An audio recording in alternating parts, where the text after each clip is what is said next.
What's up guys, I have got yet another replay, and this one I played the other day with Brooticus, and it was a pretty darn good one. I think it's possibly our best, it's probably our most memorable 2v2 we'll probably ever have. I think purely because the odds were kind of stacked in our favour a little bit. Well, not in our favour, against us. Yeah, they were stacked against us, really. So you got Brooticus, you got me, and our two opponents today will be Blood Angel and Randall Flag. This will be on Yasui. Is it Yasui? Yasui Pass. So it's a pretty nice map. It's got a good topography to it. So you know the lay of the land is pretty interesting. Got some hills, got some grassland, but you've also got some forests as well. So this will be very interesting, and we shall get kicking into it. Again, I'd like to address the fact that I will be getting a sound card for Christmas, so that means that my voice will be so much clearer and a lot louder as well, so just kind of keep on for that. So we shall go into the battle, and I'll tell you why I've just done this. So you normally see that my army is in a very lovely straight formation, very beautiful, very eloquent, and usually very symmetrical, but what I did this time is that I selected all my units, I laid them out the way I wanted to, and then I grouped them, and then I literally just clicked and dragged to the kind of edge, and this was the edge of the deployment zone on my side. The reason I did that is because I wanted to be as close to Brooticus as possible. I told him to go on this side, so we weren't going to group up together immediately, because we just decided we're going to gang up on this guy over here. So he would already be. I said to him, you know, go here as close as you can, as always. But then I realised that he'd actually have to run a further distance rather than securing this hill straight away, which is why I said to him, actually, no, just spawn over here, then just walk straight up. I'll just catch up with you in the forest. That sounds a bit dodgy, doesn't it? So yeah, and you will see in a minute as well. But my formation, I do select the group, and then I just click and drag, and they all just form neatly into their little sort of formation. So we'll go into the units. Just telling you why we did that, because normally I would never advocate doing this. I'd always say stick as close as you can. So units I've bought, it's going to be pretty tricky to say this, but I've got 2 warrior monks. I've then got, I think, 2 or 3 Nodachi units. Yeah, I've got 3 Nodachi, so I got the big daddies, I've got the swag daddies, and I've got the mummy bashers. No, smashers. I've then also got, I've actually got 3 units of warrior monks, pardon me. So I think these were kind of my best units that I was bringing to the field. Who's that? You've got Captain Cabinet there. We've then got 2nd Shock Troopers, 1st Shock Troopers and 3rd, so 1st, 2nd, 3rd Shock Troopers. These guys are all 6 chevron now. They do have 21 melee attack, but they were playing Fugu Cook against me, so what can you do? I've then also got some Donderbust Cav, just because I wanted to play about with them, really, because they do an insane amount of damage.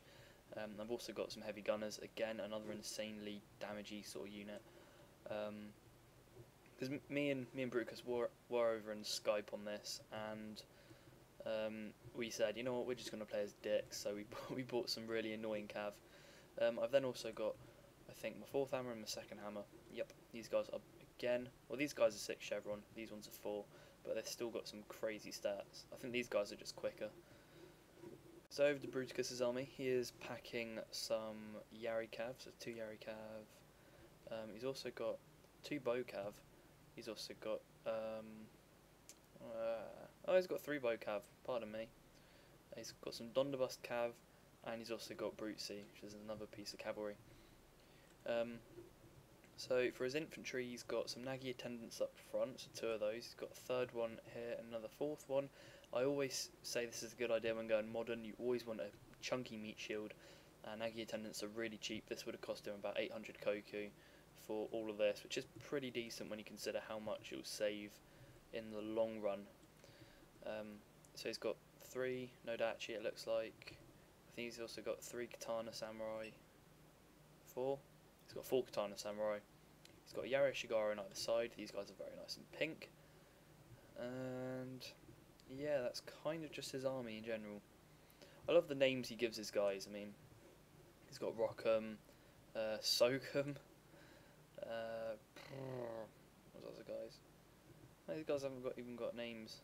The Sweet Shop Discount, I'm pretty familiar with them now. Beans and rice, raisins, oatmeal, those should be over there. Fridge shakes. Now this was inspired by me because I said to him one day, "Oh, you got fridge shakes in the US," and he's like, "No, what's your fridge shakes?" I'm like, "Oh, you're missing out, bro. They're basically just strawberry milkshakes, but they're so nice." And I only just realised that he named his guy Fridge Shakes. That's pretty good. He's got Skittles. I think that was influenced by me as well. Turkish Delight, beans and rice. And yeah, it's pretty good. He's also got, where are they? The other ones, Fizzy Fangs. These are sweet that the kind of supermarket I work at, they sell Fizzy Fangs, and they are just so nice. So I said to him, yeah, name him that. Jammy Dodgers. It's pretty good. He's got some good names there. So yeah, let's get kicking into the enemy's army. Now this guy will be a little bit hidden, but he did do a massive cav spam. His whole army was just cav. Apart from these guys, which are archers. He's got his bodyguard over here, so he's got Dubo Samurai as general, and he's got pretty much something of everything. So I think he's got about 3 or 4 bow cav. He's got a lot of Yari cav, and he's got a lot of katana cav. I can't really comment on how many, but there you go. I should have really realised that he did have some units hidden, because these guys are obviously not. So we'll go over to Randall Flag. He's got quite a strange army composition, given that he's modern. He's decided to go for some bow heavy units, which is rather weird. He probably just wanted to close down the range gap between traditional. I mean, I never really go range against a modern army unless I know that the map is kind of good for it. I mean, this map would be good for ranged because you can kind of just hide here. You got the ridge up here. They have to charge all the way up to the top. You can charge your men up, and while they're doing that, you can fire your bows. So really, unless the terrain demands it, just don't really bother bringing bows. They're a good little kind of bargaining tool when skirmishing, but I wouldn't really say. I'd say just bring some meat shields and then some good chopping up units. So you see, I mean, he's got a lot of bow units. I wouldn't say get these for modern either, because they're pretty useless. But you know, I mean, they're good for closing down some gaps, especially against other modern armies, as you probably saw me play in one of my modern battles, which was pretty good. Anyway, he's got black bear, so that's 2 black bear, 3 black bear, and he's got some Tosa riflemen.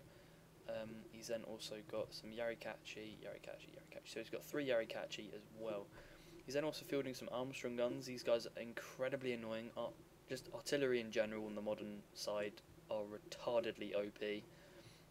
He's got his general, and he's got some carbine cav. Again, you need to shut carbine cav down as soon as you can, because they'll just wield so much pain and hurt against you, and they can pretty much win you a whole game as well, because these guys have got, it says that they've got 40 ammunition. They could win you a whole match, as I'm pretty sure I've said before. Because what do I want to say? I wanted to kind of keep these guys here because me and Brute are both going to be attacking from this flank. You know, we're both going to be attacking on this flank.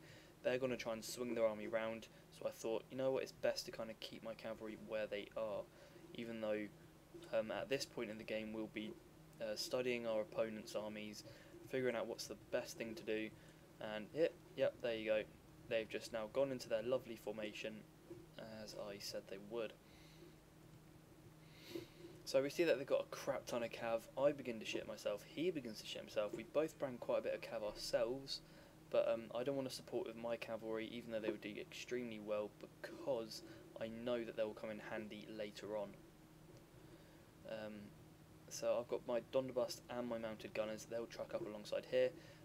Because we look at their army compositions, they've both got very heavy ranged units. They're only melee kind of soldiers they have been the cavalry, so we thought we'd hide all of our troops in these forests to negate any missile fire from their ranged units.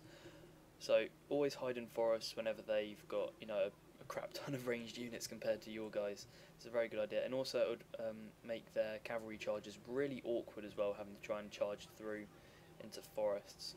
So that's the logic behind putting them in this forest, and also because of, as I was saying before, modern gun units will have to march all the way to the top of this ridge to actually be able to shoot at you, and if you're just standing at the top of this ridge, only barely, they'll walk up to here, you charge in, they pop no shots off, or maybe one or two, and it's GG, my friend. So that's the logic behind putting them in there. It's a very good idea on this map because of the ridge and also the forest, and it's very, very good. Oh goodness me, I mean at this point this is all we think that that Blood Angel has got. We only think this is his cavalry. I mean this is a lot of cavalry anyway, but we didn't think he had any more, but he's got a lot more hidden in here.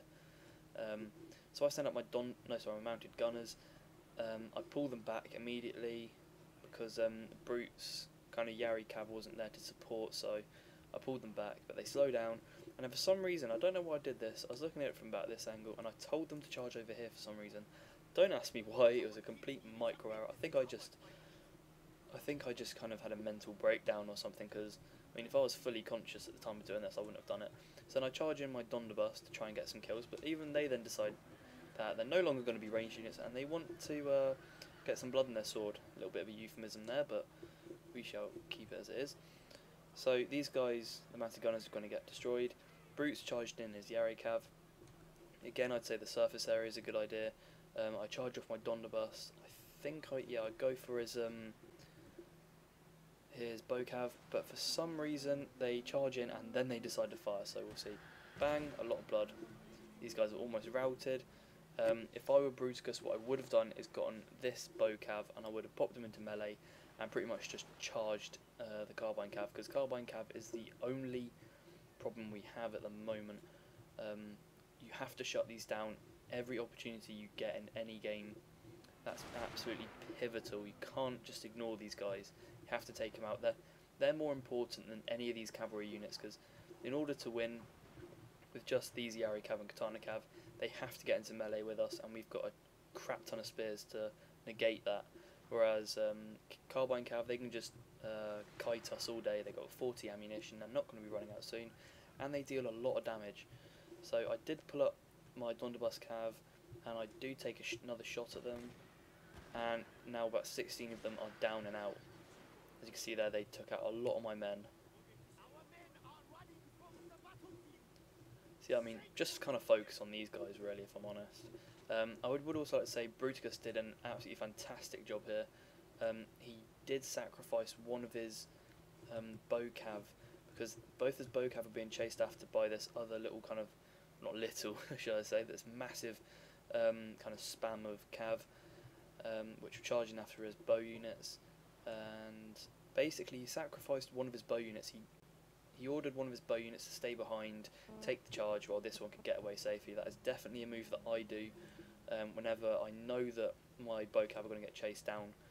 Always, it's a good idea to sacrifice your worst bow cav unit, or the one that's most depleted, to the Yari cav charging, and then that gives the other one an opportunity to get away, rather than both facing a perilous cav charge.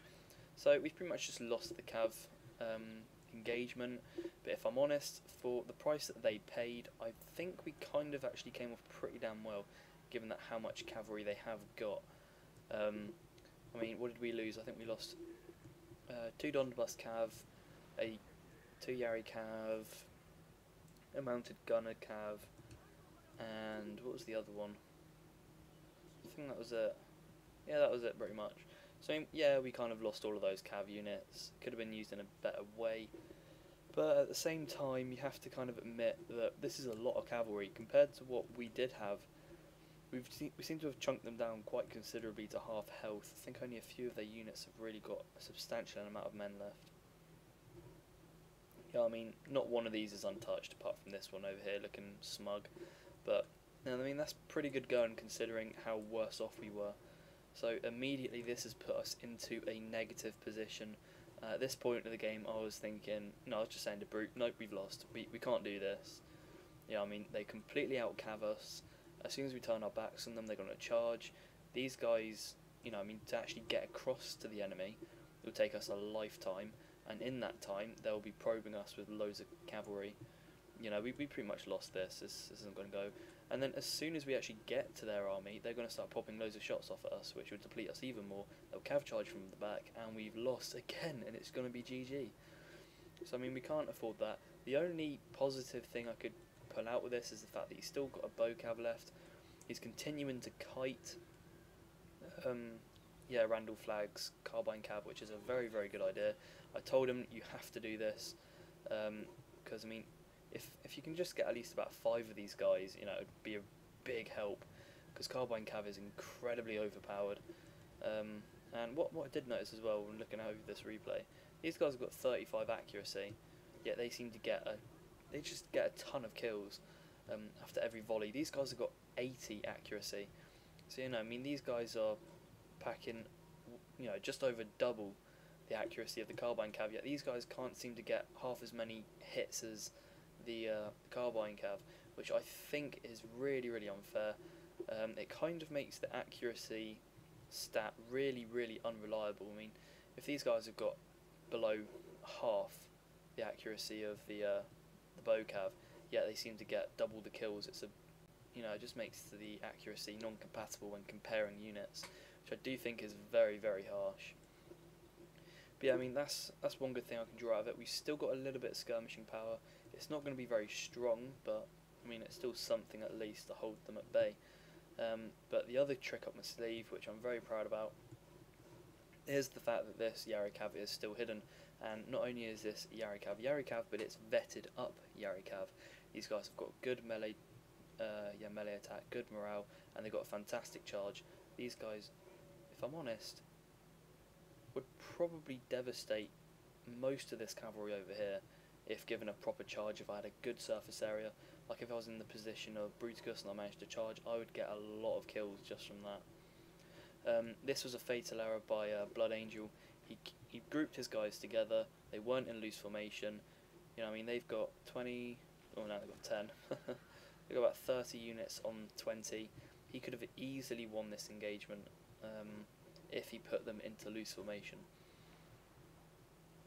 So I tell Brooticus, you know, you've got to pull back your men into the forest, because their guys will just pick at you in the forest. Bows are pretty much almost non-effective, and I say that because when they'll be firing into the forest, you know, the arrows will be hitting trees, wood, all that kind of stuff, and they won't really get any kills off it. Whereas if you're firing out of the forest, you do benefit a lot more than shooting into a forest. So I tell him to start picking away at the carbine cav, because these guys are going to pick all day long. Luckily, because of the gradient of the slope, but also the trees, he won't be getting that many kills.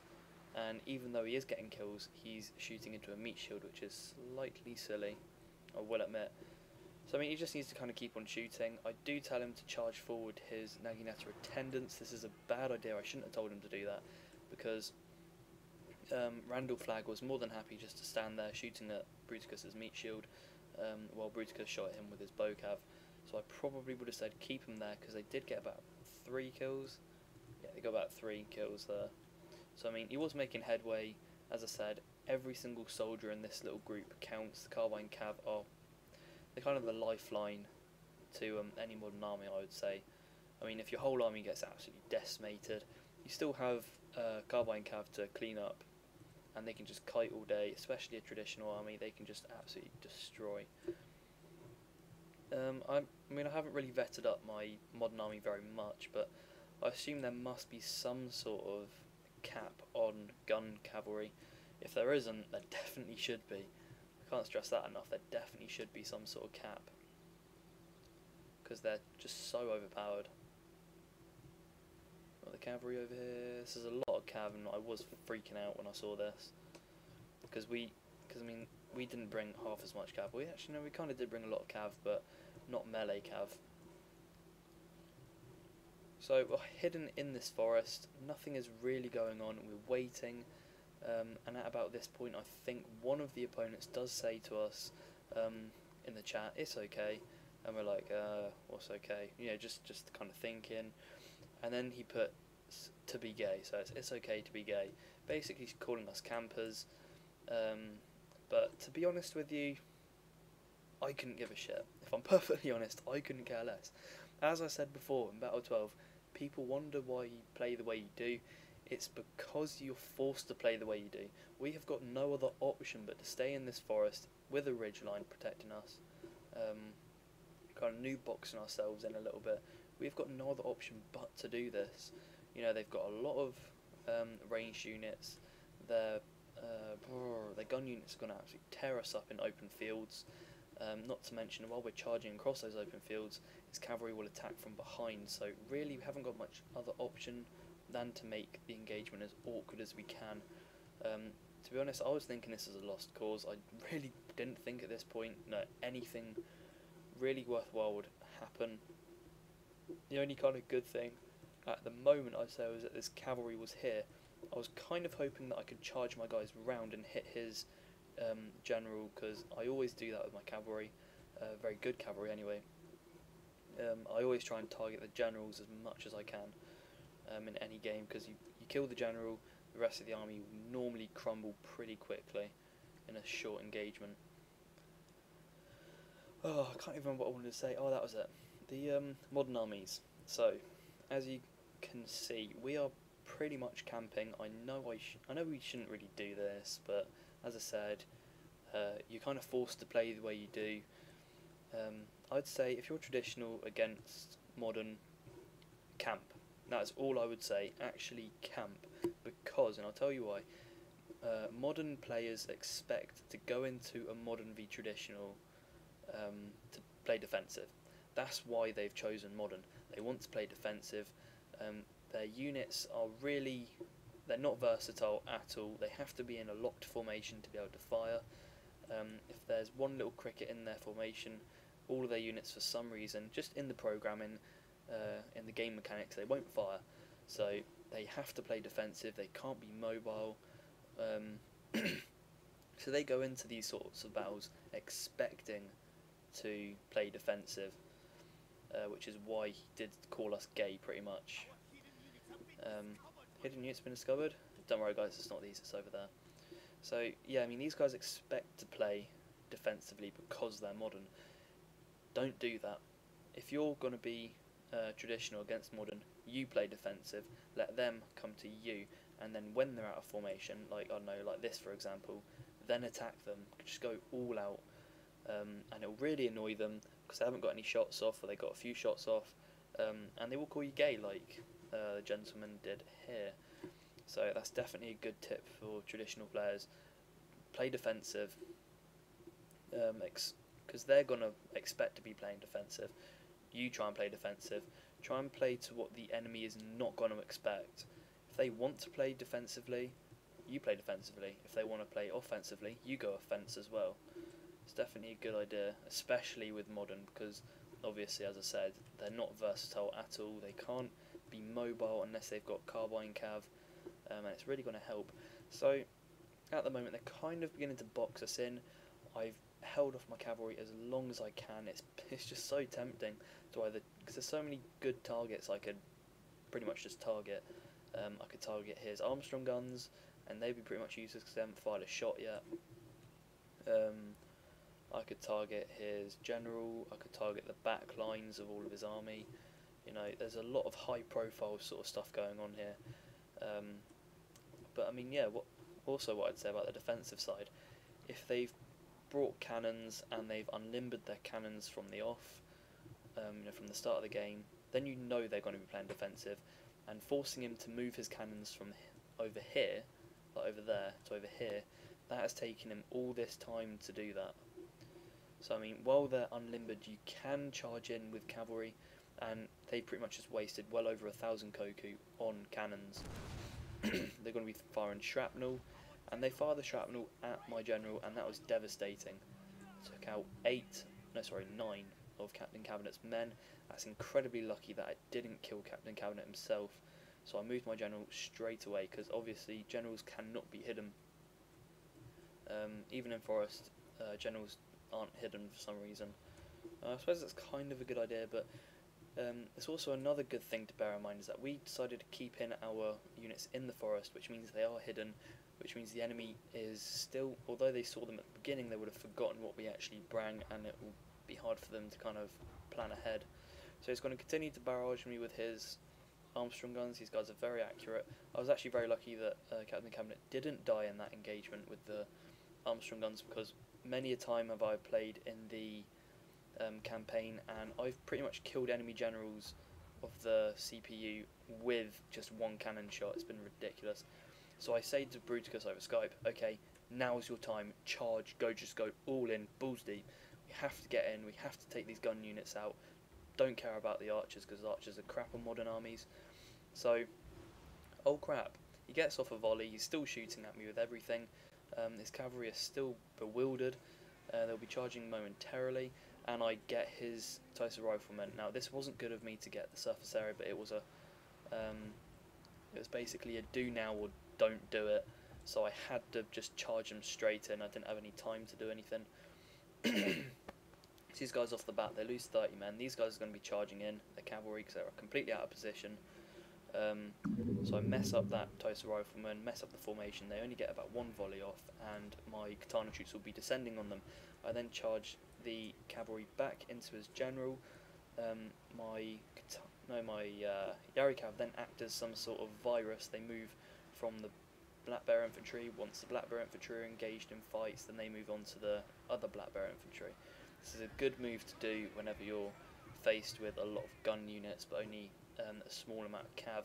So now our armies are completely descending. I did say to Brooticus, send all your sword units straight up the middle, attack all the gun units and everything with meat shields obvious in front of them. But you have to make sure that your spear units are following closely behind, and he did this exceptionally well. And I did it pretty well as well, because what I did is I charged forward all of my sword units as I did. These two units got taken out pretty darn quickly, and then they just charged across the field. But following them closely behind were the spear units. You must always do that. Spear units need to be as close to your army as possible, covering the back or the rear. No, sorry, the back or the rear, the back or the flanks. So I placed them at the rear, covering the sword units, because then the cavalry can't charge. The cavalry charged in and they got a massacring by my warrior monks. You didn't see it then, but I did manage to charge my cavalry back down into this, and I managed to kill the other general as well. So I killed both of the generals. I went to move for the Armstrong guns, but unfortunately I couldn't quite get there in time, being completely intercepted after they got bored of the warrior monk hospitality. And where is he? We'll see him in a second. He'll pop out of nowhere. Brooticus. I'll see him in a sec. He'll charge in a minute. So he's just going to mop up all of my cavalry with his. They still got a lot of their Yarikachi. They kind of did these Yarikachi did a very poor job. And here we see Brooticus's glorious charge here. Brucey is making a very valiant charge, taking out these Armstrong guns. This is just cinematic potential. Look at this. Taking them round the side to avoid the cav, and he's charging the guns. Oh my goodness. That is definitely cinematic potential. Wow.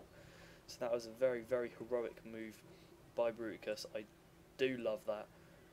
10 of his men are already down. They're going to be killed, but he managed to get rid of those Armstrong guns. That was a pivotal move on Brooticus's part. Very well done. He completely did that on his own, which was very, very good. I didn't even tell him to do anything like that. It was really, really good initiative by him. I have to applaud him. So as you can see, we pretty much wiped their armies off the face of the earth. We need to pull them back into formation, pull them back within spear protection, because they still got a lot of cavalry left. He's gonna, some of his units kind of charged off.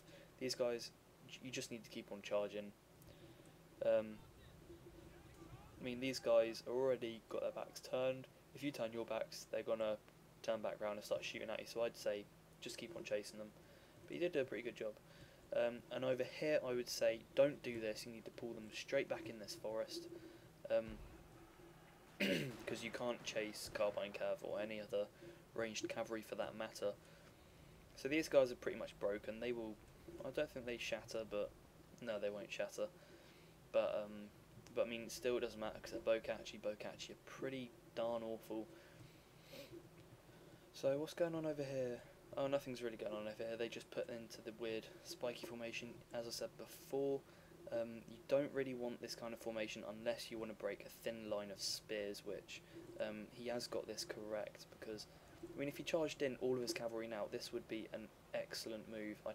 I'd say this would be an excellent move if he did it now. I mean, my Naginata warrior monks are there, but I mean, in that formation he could do pretty well. Because I'm kind of all over the place at the moment, especially if he hit these guys. Oh, goodness me. But that's why I pull my swords back, because I see that he's going to come around. And then I plonk all of my sword units in the soft, lovely, creamy centre. And then I produce a nice hard shell of Naginata warrior monks. It's also at this point I begin to crap myself. I tell him, get your Ashigaru back as quickly as you can, because your sword units are isolated in the forest. He's got a lot of cavalry coming your way. You have to get back to them and protect those sword units at all costs, because the amount of men you have left will impact greatly on the amount of morale that your guys will have in the final battle. And as you can see, concerned casualties sustained, and they say losing current combat. Okay guys, I'm so sorry. Oops, get rid of the noise. What just happened was that my game just seemed to have shut down on me for some reason, so it's a bit weird. It might just have jumped slightly or might not be fully done, but anyway, my game just seemed to have shut down for some reason with no explanation, so I've had to restart the whole game. Damn it! Brrr. Well, it's Brooticus. Brute, I'm commentating our battle. Lol. But yeah, so I've then had to quickly speed through the whole battle again. Anyway, so I said to Brooticus, get your spears back as quick as possible. Again, because of that collective kind of knowledge, the fact there'd be a lot more units there, I'm now beginning to charge back my men as well, with my warrior monks continuously being spread across this region to cover the advance of my spear units. For some reason I completely forgot about this one, but he should be turning around in a sec. And also forgot about, oh no, sorry, I didn't forget about him. Captain Cabinet is still there, alive and kicking. So I mean, they're going to continue to shoot into the forest. They won't get too many kills off this. I mean, you will see this unit be reduced down to just below 100, should I say. And my morale is excellent. Look at that. Well, definitely the warrior monks, but then again, warrior monks are always happy, aren't they? So I tell him just charge them in. They're on very low morale. I'm expecting these guys to break any second, so I think I also kind of charge in my general. I wanted to see if the inspire button would work on allied units, but it doesn't. I decided to charge in my warrior monks as well, just to support. And amazingly, he actually manages to catch Randall Flagg's carbine cav. Randall Flagg must have had a little bit of a micro lapse for a second, but Brooticus manages to charge them in and gets them. I think in a little bit of frustration, Randall Flagg then charges in his Yari cav. This was his main bargaining tool, and the cavalry was his secondary bargaining tool. So now that his main is gone, these guys have got low morale. We've got a massive army left. He's not going to do any damage at all with these bow units, purely because they just don't do much damage. It was the carbine cav which would have saved him at the end of the battle. And I said to him, "Oh no, just pull your Yarishgar back," and he goes, "Oh no, I got him." So he charges into him. He gets the Yari cav. He pricks him in the bum, and it looks like they're kind of going to charge away now. So really, we have won this battle. It's pretty clear at this point.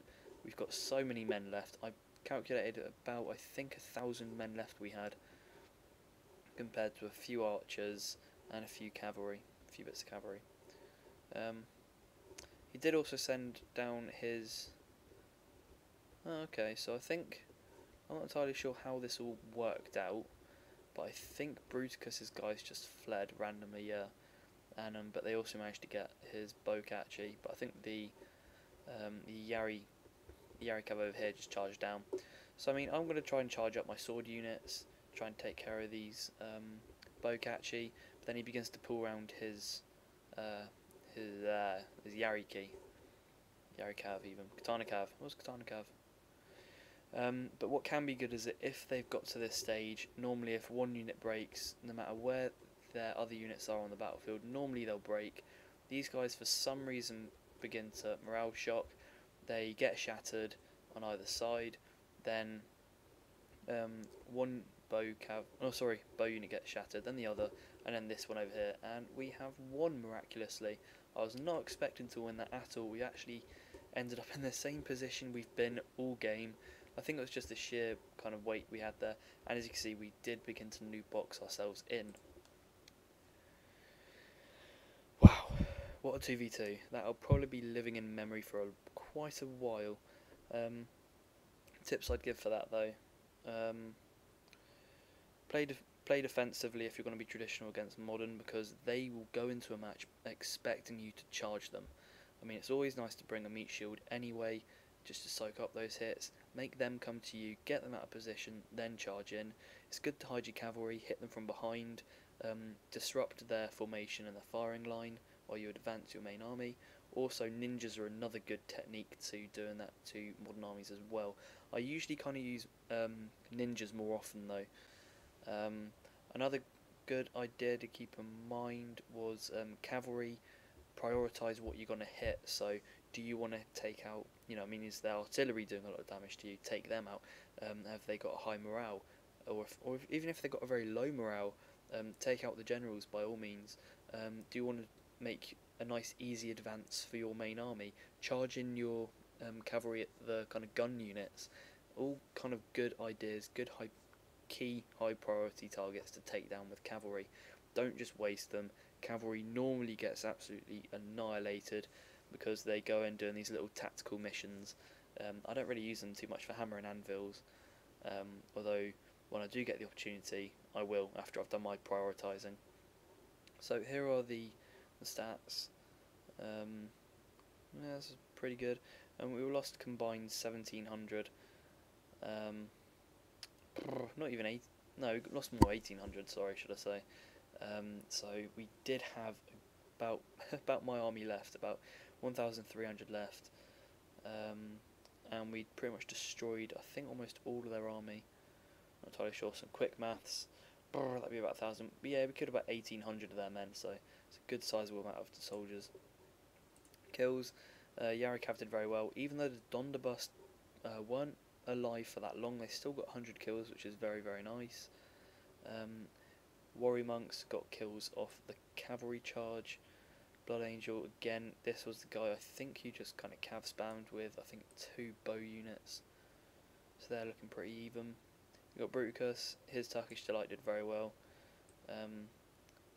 Where I would just say Brucey, understated. I mean, I'd put him at the top for just taking out those guns, doing that little glorious charge. I'd like to say into the Valley of Death, but, it wasn't quite a valley. But it was to death, which is pretty nice. I do, that was a good move. It was a good move. Because, I mean, if we left those guns as they were, well, I mean, if Brute didn't charge his general in, the cavalry would have got to the guns, they would have protected them, and we would have had to charge our whole army up there, which wouldn't have been favourable, whilst getting picked at by the guns, so that would have been horrible. And if we just left them, we'd be hidden in the forest, and we'd, keep on getting peppered. Not even peppered, more like destroyed. So Armstrong guns definitely were the key component in Randall Flagg's army. 230 kills, it's pretty beast. Again, the Carbine Cav are another very big part of his kill list. Together these get about 440 kills together. So yeah, I mean, they get 440 kills, just these two alone. So I think that kind of accounts for how much? Yeah, I mean, that accounts for about a good third of his army killed, shall I say. So I hope you've enjoyed that one. It was actually an awesome battle. Gotta say, Brute, love you, man. I'll see you another time. Bye-bye.